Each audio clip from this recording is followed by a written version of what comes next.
Good afternoon and welcome to Courage in Crisis Conversations of Faith and Mental Health. I am your host this afternoon, Algernon Lewis. I am the chairman of the Moravian Church, East and West Indies Province, and we've been bringing you this series of programs as we seek to meet people at the point of their need, adjusting to the realities of COVID 19 in 2020. We know that all of us have to make some serious changes, and it is not easy to change. It is not easy to adjust in real time to the things that are facing us. And so this series of programs is aimed at meeting us in particular places. Today, we will be talking about a very sensitive matter, the matter of money. Anytime you talk about money, it becomes a cause for concern. Money is always one that people like, I want to hear more about this. And so we are talking about money, and I am no financial expert. I will tell you straight up. But we have two financial experts, and I will say that they may rebel, but I will say that this afternoon, this evening, we have out of Barbados, Brother Mervyn Hope. He's a retired banker. He's worked in banking most of his life and still does some banking at the board level. And we also have out of Trinidad a retired central banker, the former deputy governor of the Central Bank of Trinidad and Tobago. We have Joan John. So, Brother Mervyn, Sister Joan, welcome. They are both members of the Moravian Church in their respective territories. So you know that this is a hot topic because right now, one of the things that is in real short supply, even toilet paper has come back, the hand sanitizers and sort of come back, but the money hasn't come back just yet. So that is still in short supply. So we want to have a discussion this afternoon about how do people manage their finances in this crisis. And one of the things we want to talk about, we sort of looking at the higher level and then sort of making our way down. Most of our economies are under stress. And what has happened over the years is that persons have not been working over the months, rather, the weeks and months. Persons have not been working, and so therefore the income has gone down. And some persons no longer have jobs. And we are being told, for example, the bank is saying, we are going to give you a little moratorium for 3 months so that you don't have to pay your mortgage, you don't have to pay your car note, you don't have to pay for your credit cards or whatever other loans. You would get 3 months off. How do we navigate this stuff? And there are other things that you may have heard that you want to bring into this discussion. How do we help our people to navigate this at this particular time? I'm going to toss it to you first of all, Brother Mervyn, and then Sister Joan will come in with you. Okay. Thank you, Brother Algernon. Sister Joan, it's nice to meet you. I don't know if we met anywhere before, but this COVID-19 has some pluses about it as well. So we need to for sure. We need to celebrate some of the pluses. Brother Algernon raised a very interesting aspect as it relates to moratorium. And I just want to caution persons that a moratorium is an offer to defer your loan payment. You are still liable for the balance of your loan. You will still be liable for the interest on your loan. The interest will continue to accumulate, but the bank or the financial institution will not charge you a late fee. Now, the thing about a moratorium is you also have to talk to your financial institution, because every single loan is subject to an agreement to pay an amount on a particular day, every month or every quarter, as the case might be. So a moratorium in and by itself varies those terms. So any financial institution that offers moratorium, do not take it for granted because you hear it over the ear. You need to go to your financial institution and they will review your financial position. Now, if you don't need a moratorium, you just don't go and defer your payment. For instance, suppose myself and my spouse, we were working and we remain working because a moratorium is being offered. I am not sure that it would be for us if we remain in employment. The other thing about moratorium, which I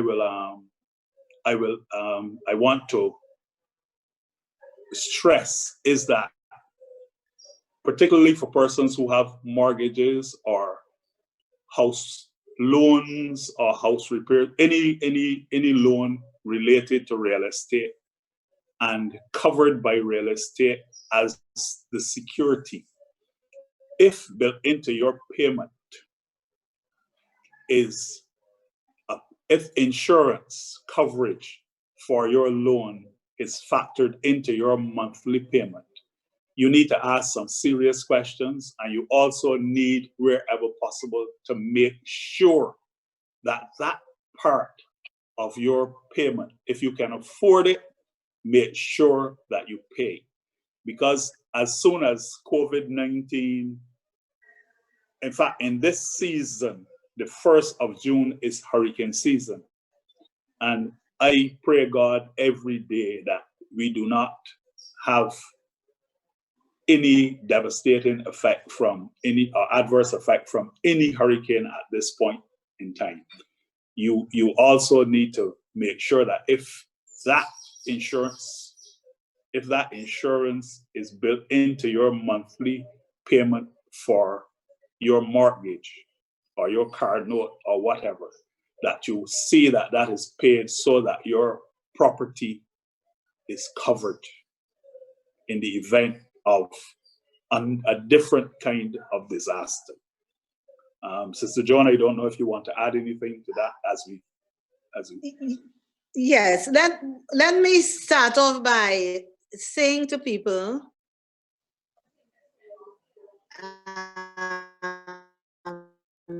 first of all, don't panic.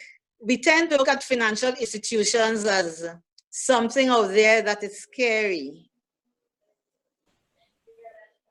I want to remind people that their sisters and brothers and cousins working in these institutions, they are not as God, although they may have some information that you do not have, you go to them as an equal partner.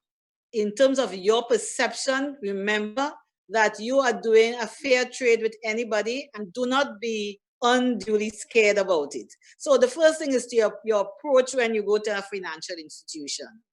Now, when you go to any of these, whether it's a bank or whether you're using your credit union or whatever it is,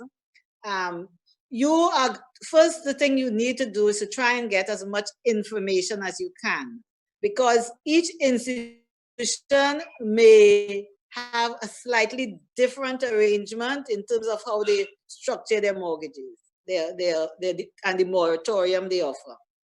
Now, I do share Brother Mervin's position in terms of how you treat with moratorium, but at the same time, it can be useful. So you have to know if it can be useful to you and when to use it. As you know, he was saying, the moratorium doesn't mean that you do not have to pay back. It is just a postponement of the payment. And you need to understand the terms under which the postponed amounts will be repaid. And if those terms work out better for you, and I'll explain that a bit, maybe it is something you should consider. The important point to remember, though, is that the loan does not go away. It is put off to a later time to be paid. And the arrangement by which it is put off to be paid may vary. For instance, some institutions may tell you that you can continue paying on the same basis. At the end of the moratorium, you continue paying on the same basis, but the amounts that were put off at the moratorium may be extended at the end of the existing loan period. Or some other institution may say, I can recalculate the amount you pay each month. So for each institution, it varies. Now, the point is that you would have had this mortgage or this loan carrying before COVID-19 came to be. So at least you would have been carrying it in some way. The problem now is that you are no longer able to pay it. If you are really no longer able to pay it, then accepting the moratorium may be something you have to do. And it really ties in really with your whole budgeting arrangement. And I think we'll come down later in the discussion to talk about that, because you need to look and see your whole budgeting arrangement to see which, if any, payments need to be postponed and which ones you need to. Now, one other thing I want to say, moratorium has been offered on things like your mortgages, which are one of your largest payments. Now, we have to determine if that is a payment you want to delay paying or not. And the decision depends on looking at your whole budget, meaning looking at your whole income and expenses as you see them over the next 2 or 3 months and making a decision on that. I'll stop there and then we can discuss further. Right, that is really a mouthful. We should have probably say what a moratorium is first of all, because there may be some people say, well, I never heard that word before. Sure. Right. So could you just give a brief That's fair definition, enough. Joan, of when you say moratorium, what do you mean? So how would you define a moratorium, just to be sure? A moratorium is normally, and I'm not sure if I'm the best with this definition, but I'll give you it in layman terms. It is an offer by the lender to postpone the payments, often principal and interest, to postpone it for a period of time.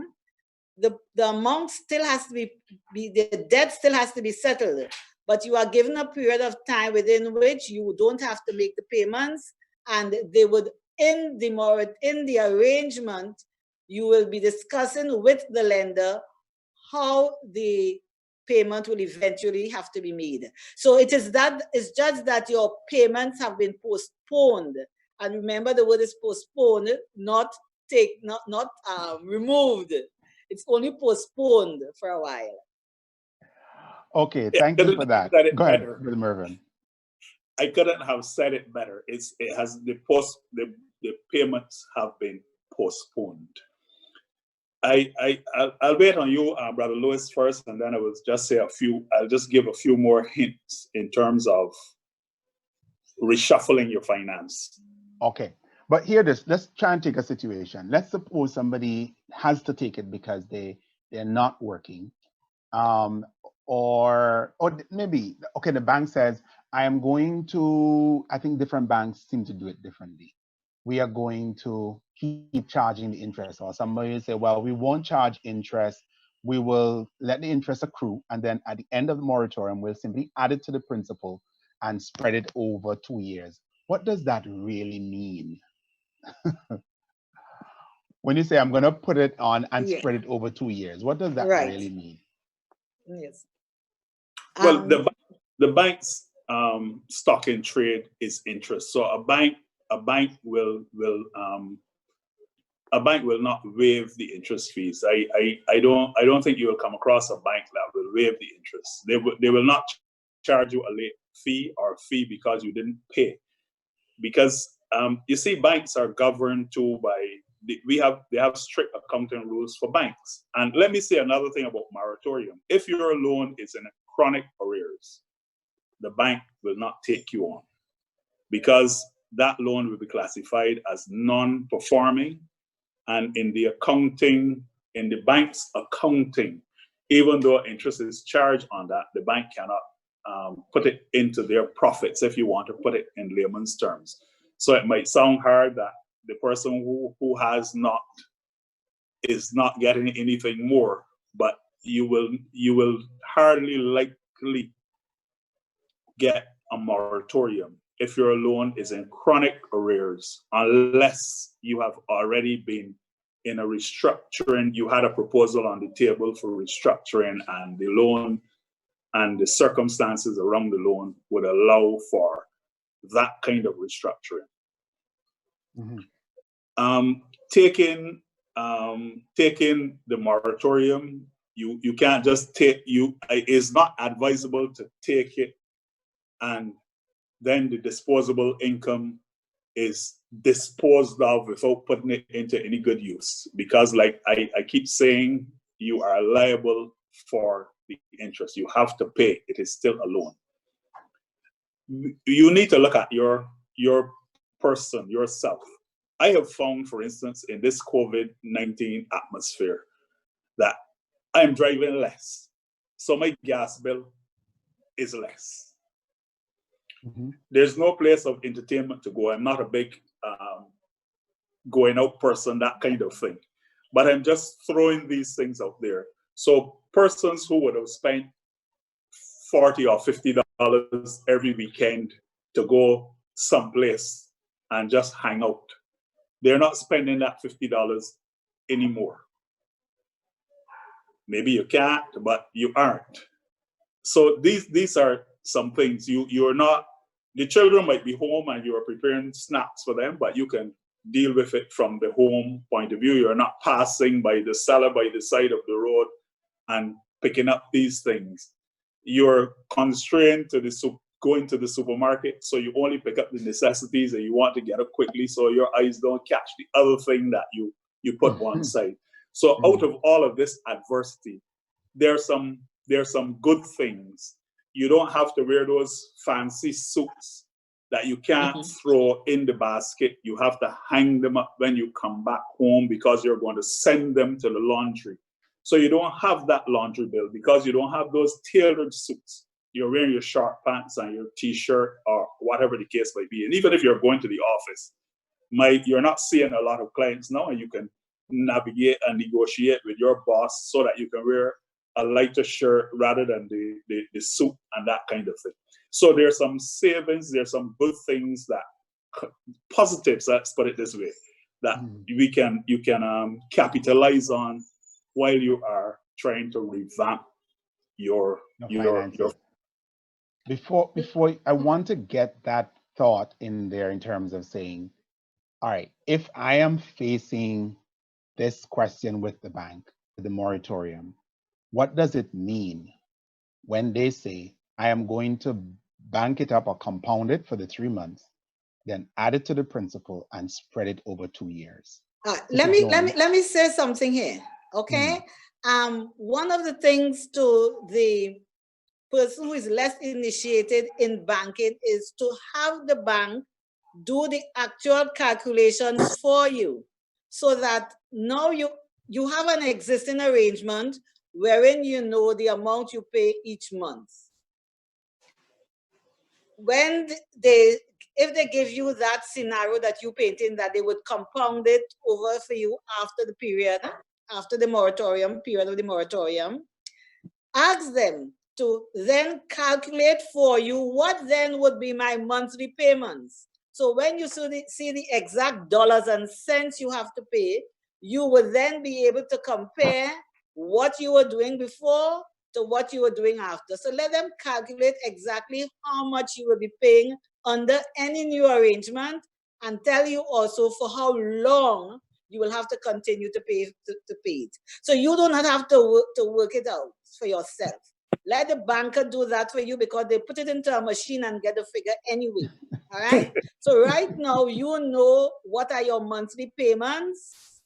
And that is where I started off asking people, when you go to them, be confident. Don't matter, you may be nervous inside, be confident that it's a one-to-one relationship and your banker is supposed to treat you in a certain way, or over time you need to look for another one, right? You let them calculate the numbers for you. You know you're paying X amount now. You want to know if you will continue to pay that same X amount afterwards or not.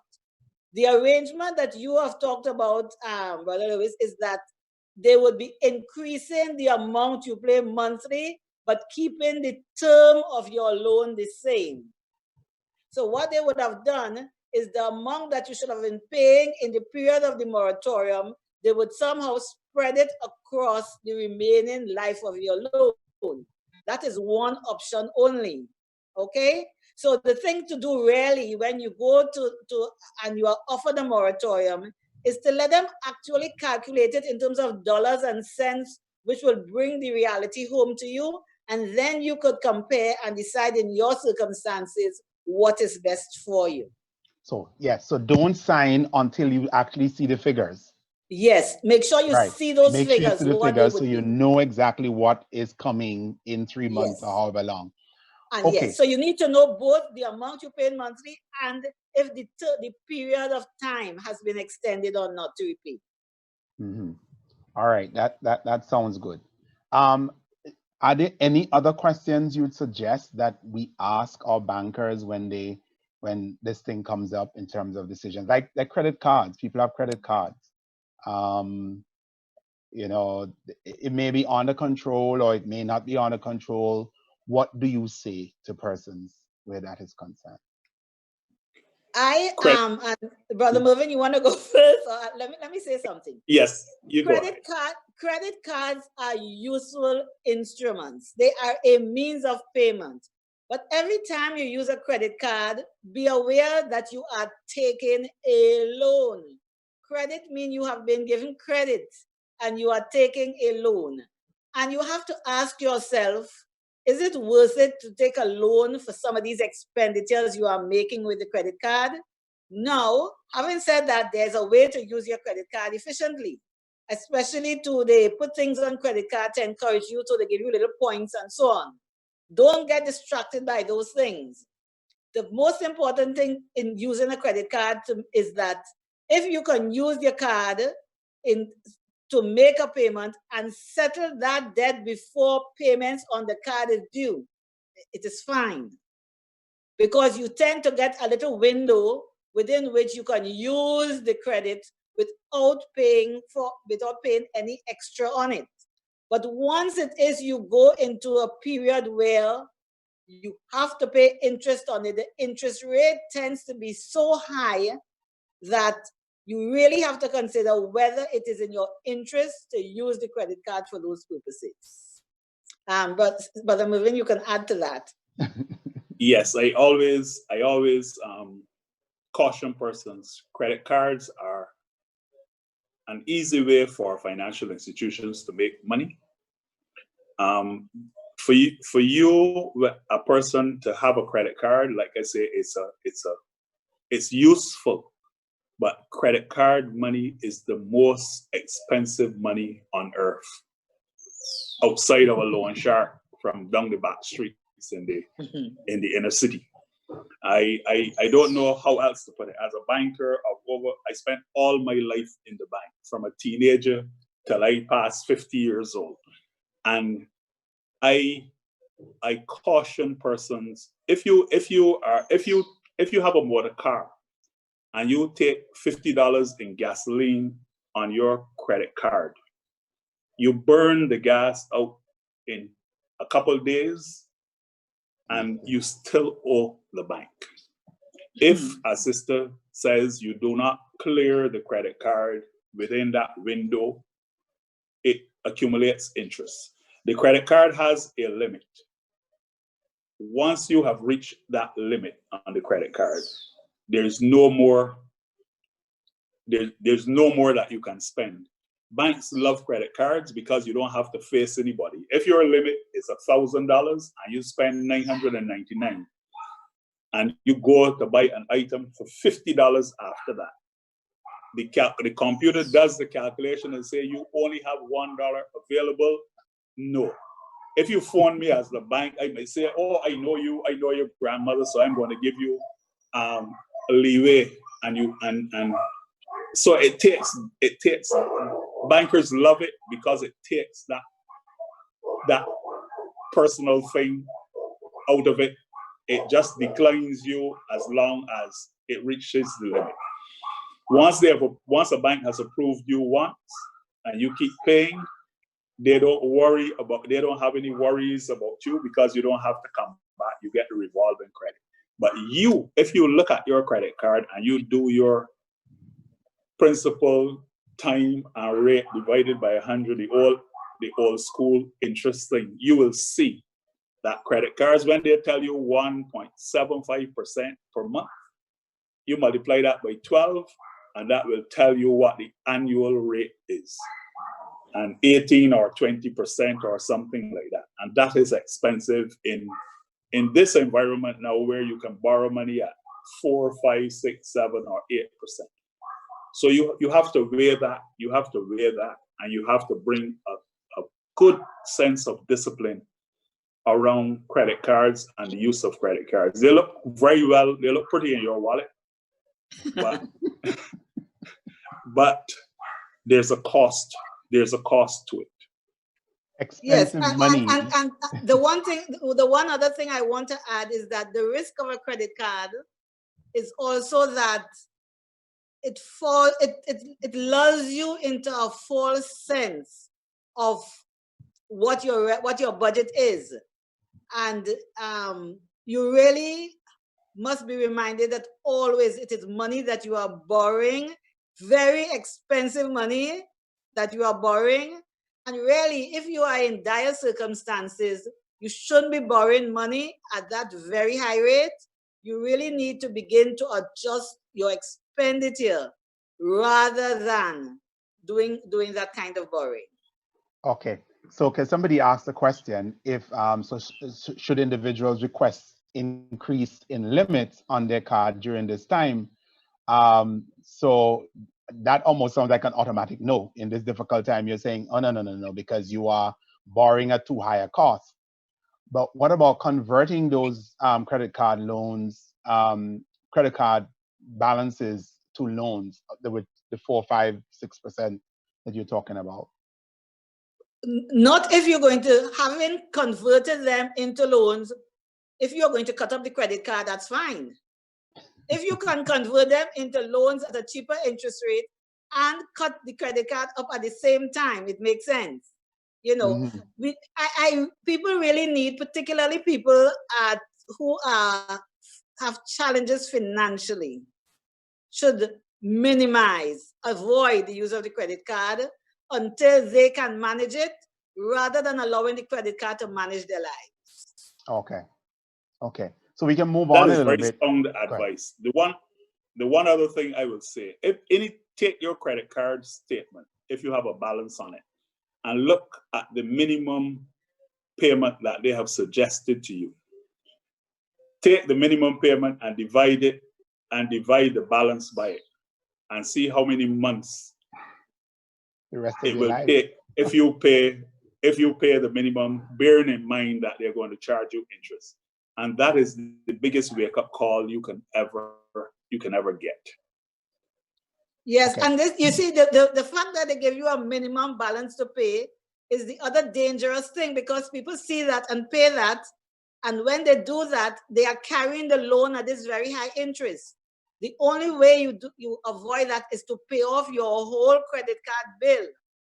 You know, so really, credit cards really allows you probably a week or so in which you can use the credit. Anything over that, you are taking one of the most expensive loans that there is, and really you are not in the position to do that. So I think it's really would be a poor decision. Okay, good. So let's move on just a little bit because our time is running fast. That's on the macro level, if I may use it, these things that are being offered. What do you say? There's some governments in the region that are offering people stimulus, a little check here, $500, $1,000, what have you, to tie you over. What do you say to persons? How do you spend that money? Mervyn? Mervyn?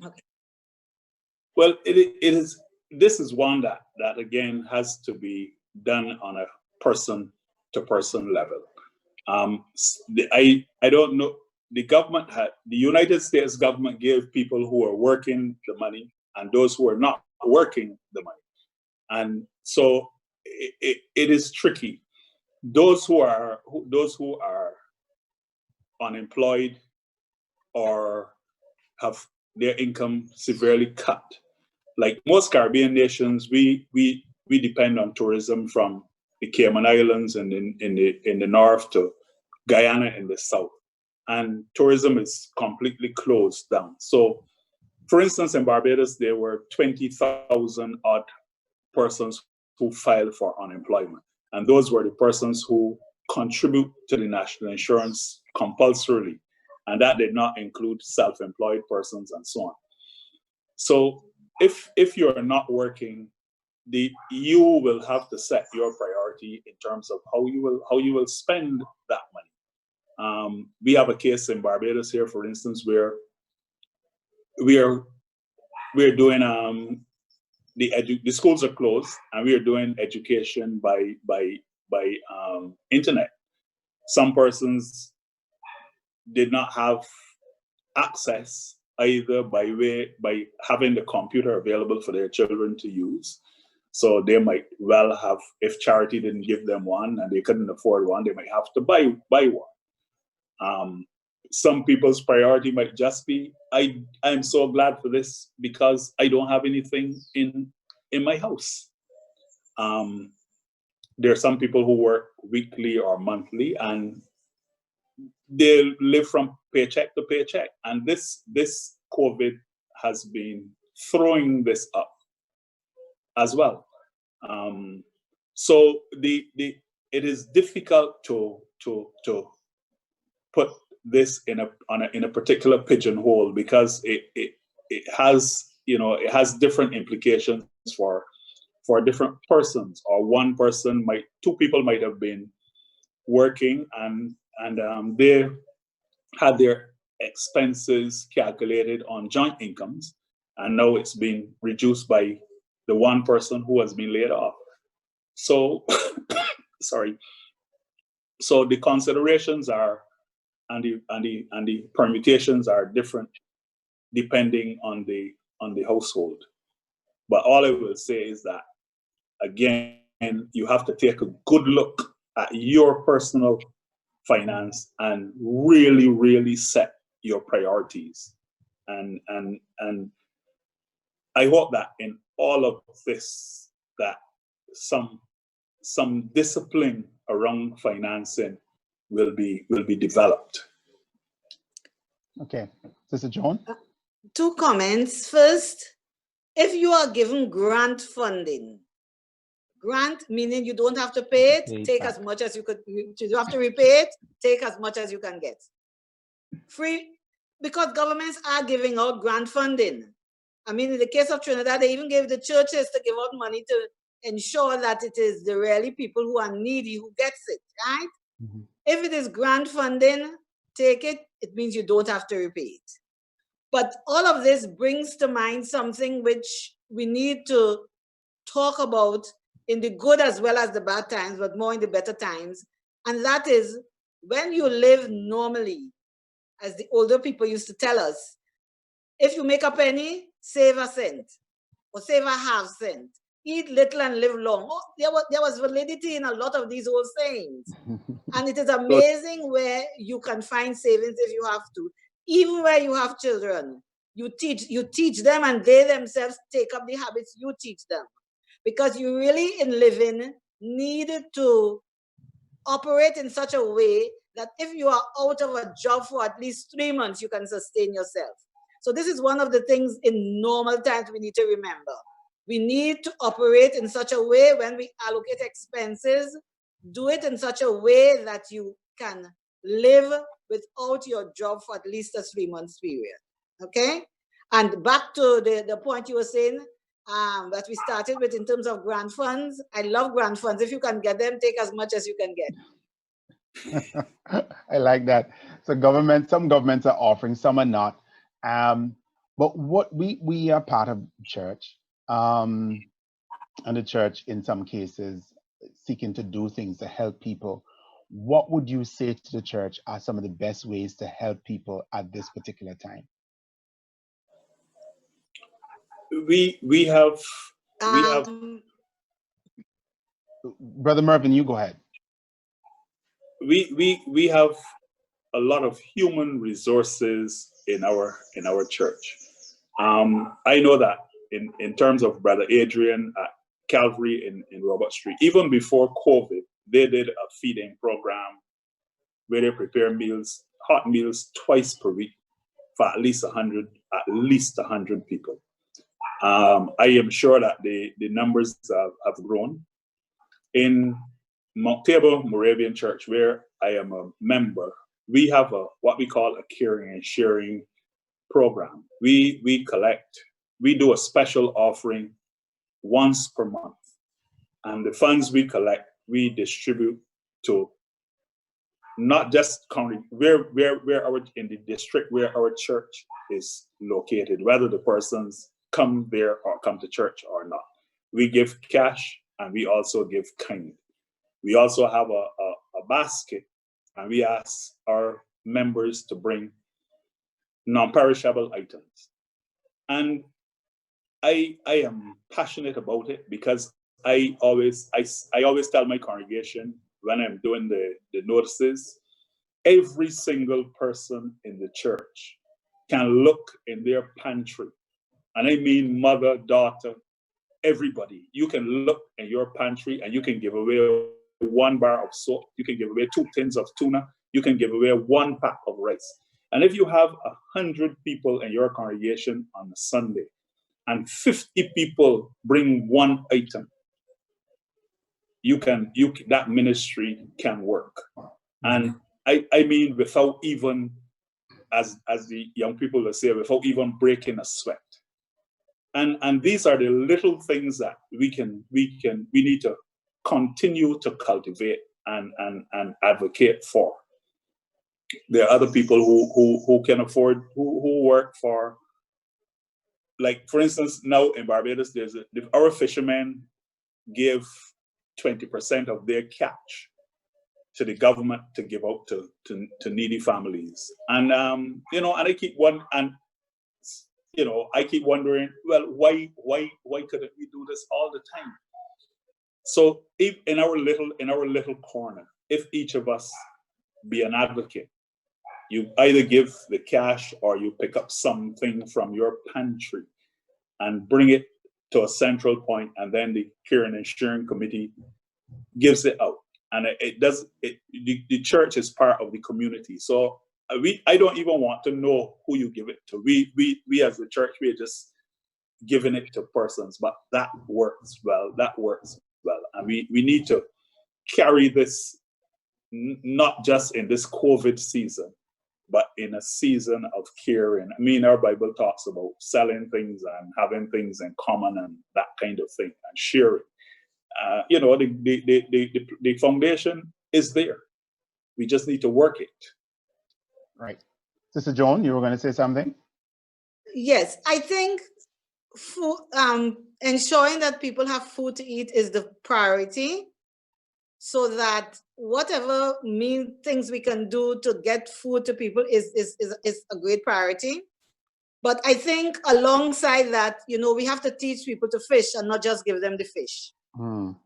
So that we really have to talk to people, because very often I find a lot of people who live from paycheck to paycheck spend their money so unwisely. The amount of money they spend on purchasing meals, it is so unnecessary because they can prepare it for themselves and spend 2/3 of the cost. They can manage their eating habits to eat more nutritious meal at a cheaper cost. So there are things you tell people, but it's always how you tell them, because you have to communicate almost in a non-formal way, so they are not aware that you are really communicating, but the information gets to them and it sinks in. Because we really need to teach each other how we can live on less than they are doing now. It's amazing to me what people think they need to live on to survive. And it's for them, it's like it's necessary. But for somebody who knows otherwise, it's not necessary. You don't have to eat this amount of what it is, Kentucky Fried Chicken they like to eat here. And you know, and the thing is, these things are not good for you and they cost more money than you need to spend. So there's a way in which we need to get information to people in terms of how they can manage their expenses, because most people feel there's not a cent I have, I cannot do anything else. For a lot of these people, they can do something else. Although there are others, of course, who there is nothing else you can do but in the short term, but to feed them. But even longer term, they need also to look at what they have, how they live their lives. So there's always some information I think we can share with people, knowing their individual circumstances. And that's a little tricky thing, because these kinds of conversations sometimes have to take place on a one-on-one basis, because each person's situation is so different. Right. So now you have struck a note there that says we need to close, but I want to say a couple of things, because we need to provide that information. And if we're going to provide it in the information, we need more time. So we really need to probably have the second session to talk a little bit more about how do you go about looking at your budget? How do you go about taking some stuff off? And since you can't increase your income in the short run, but you may be able to decrease your expenses, let's start with the expenses and see how we can decrease those so we can keep more of the money in our pockets and benefit ourselves and come up with that 3 months worth of living expenses that we would need in the event that there's an issue. I know that the scripture says, I think it was Paul who says that I've learned how to abase and how to abound. So there are times when I have to buy what was the expensive ice cream, whatever it is. And there are times when I have to say, no, either if I'm going to get ice cream, it's got to be a homemade one that I make myself, or I don't go with it for a time, because I understand life has seasons. And in this particular time, I will have to go without that. One interesting thing that happened, I know here in Antigua where I'm at, I'm not so sure what happened in Barbados or in Trinidad, that people actually petitioned for KFC to open again.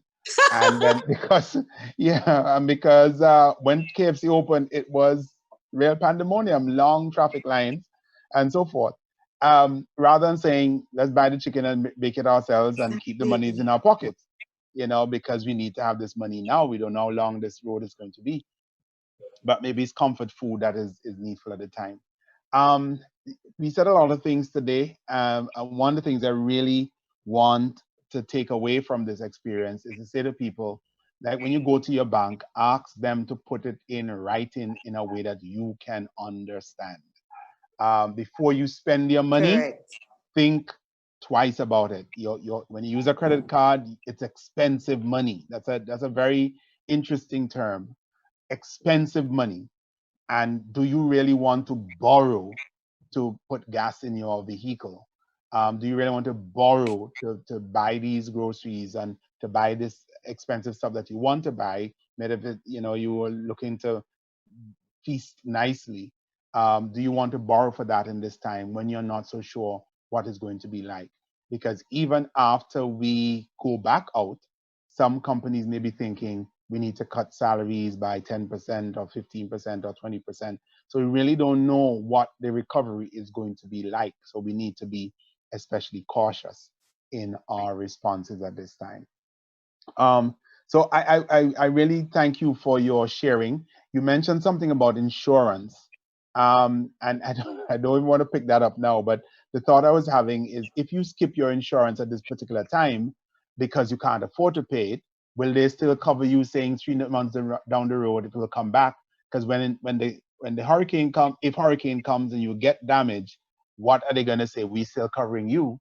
Or are they going to say, well, you bailed on your insurance and so on? So people need to keep these things in mind. Talk to your insurance company, talk to your pension plan holders and so forth to make sure you know where you stand with them and everything is clear. You have it in writing and so on.